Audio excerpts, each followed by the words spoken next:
From the WATE.com Digital Center, answering your legal questions. This is Ask Isaacs. Now, here's Lori Tucker and attorney Greg Isaacs. Hi, everyone. Thank you so much for being with us today. It is the day after the election. We have a decision. Donald Trump will be back in the Oval Office. And here's one question, Greg, that a lot of people are asking. And so you and I discussed this and decided, all right, people need to understand where we stand and legal proceedings. There's a lot to unpack here. There's a lot to unwind, and now that the election's over, what happens with these remaining criminal prosecutions and civil cases? And there are a lot to talk about. Yeah, the federal criminal cases, and then the other one, the sentencing in the New York so-called hush money case, is scheduled for November 26th. Is that still going to happen? Well, let me tell you. In terms of will Donald Trump spend a day in jail, will he be prosecuted? The answer is no and no. Not ever? Even after he serves his time in office? I would venture to say, even though never say never, but never, and let me tell you why. In terms of the federal prosecutions, you have the January 6th prosecution with 3 statutes trying to interfere with the official proceeding, etc.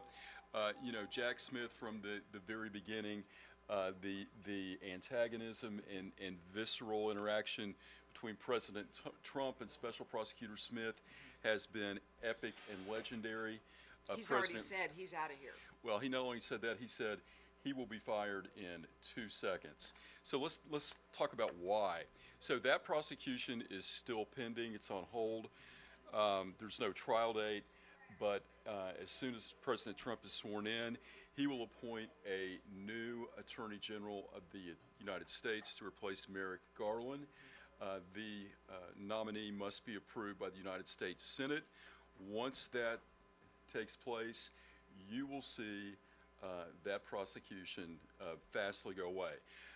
Also, what's interesting, there are rumblings that the Department of Justice, seeing the inevitability, are starting to potentially wind down the January 6th prosecution and the Florida classified documents case. So they may go die on the vine and atrophy themselves. Just kind of fritter away. Okay, if a sitting president does have a broad immunity against prosecution, let's talk about the threshold here. I mean, do these protections include where he is right now in, I don't want to call it a limbo, but he's president-elect. He isn't president yet. Well, there is, and there has never been a convicted felon elected president, and there's never been a prosecution of a sitting president, and I don't think you'll see it in this case. Now, the remaining case, it's interesting, has already been dismissed, the classified documents case in the Southern District of Florida by Judge Aileen Cannon.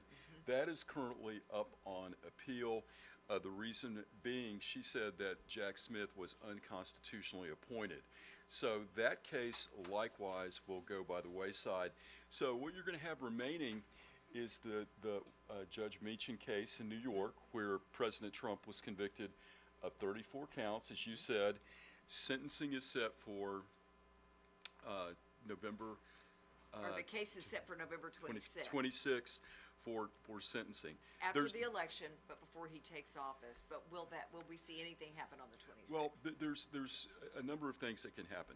There's a status date on November 12th where Judge Meechan is going to decide, Judge Merchant, whether the Supreme Court's decision granting presidential immunity, whether that is applicable to the New York case. So if Judge Merchant wants to find a way to kind of moonwalk out of this case, he will have an out. So we're going to know that on the 12th. If the case goes forward, there is a broad spectrum of sentences that the judge can impose. He can impose a probation on the 26th. He could impose a period of up to 4 years incarceration. But what you're going to see is that the lawyers asking to appeal his conviction on the immunity. And we've talked about appeals, how they work in the past. So what would happen, you would appeal it, and New York's kind of backwards, to their Supreme Court, then their Court of Appeals, Then you could exhaust those remedies. If you do not prevail, Take up go lots to of time. federal court, then go to the U.S. Supreme Court. So that case, I think, is going to die on the vine. Yeah, you But- don't think they're gonna go through all those legal Well, steps? well, I think they're going to go through them, and then it's just going to kind of wither away. But Yeah. what's important, President Trump, with a stroke of a pen, can make the January 6th and the classified documents case go away, but he does not have the power under the Constitution to pardon himself with a state conviction. Right, federal, and that's what we want people to understand. The federal cases are different than the state cases in terms of what kind of power he does have. And what kind of power he does have. And really, in 2020 hindsight, his attorney's legal strategy of delay has been a stroke of genius now that he's won the election. And sometimes, you know, clients and I have to arm wrestle when I say, you know, time is a criminal defendant's best friend, because things change and good things happen, evidence gets lost, memories fade. The delay in these cases has worked out masterfully for President Trump. So that leaves one prosecution, and this is really kind of interesting. It's the Fulton County RICO case with Fani Willis. His alleged conspiracy. Well, and that is one, as we've said, and other legal observers, you know, she cast a very broad net in that RICO prosecution. I mean, brought in Rudy Giuliani, a host of people from a variety of jurisdiction and venues on this gigantic conspiracy. But now it's up on appeal whether she should be kicked off the case because of her interpersonal relationship with the special prosecutor that she hired. So what I think you're going to see in that case is that's going to be appealed again, and appealed again. And if she does prevail at the end of the day, I am confident that she will not try to force a prosecution of a setting precedent. Because think about this: you have a court date, and you know someone is scheduled, such as the President of the United States, to be there, and he says, you know, I'm sorry, I've got things like nuclear weapons, and I've got world peace, and I've got meetings. Right. I'm not going to be there. Who are you going to send? A sheriff deputy from Fulton County to come here? And try to no. get into the White House. Yeah, I've got bigger guns, Yeah. a bigger army. Wow. But you know, if you really look at the politics of the legality, you know, Trump won in a very big mandate, and surprisingly, Fani Willis won by a big margin.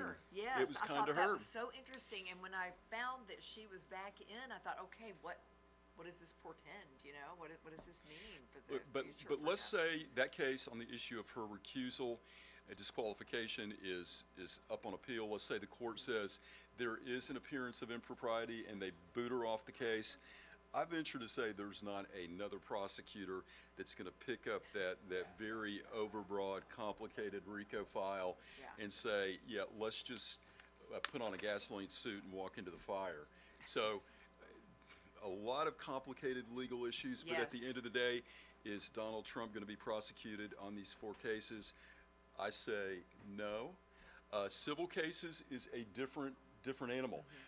You know, those verdicts are already down. Right. A different kind of immunity, different kind of protection. You know, remember the Clinton case with Paula Jones? Yep. So I think those are going to kind of stay where they are. You think And, money, there could much- be a fine or something? well, or what it's do you much think? different when you talk about someone's pocketbook versus someone's Right. freedom.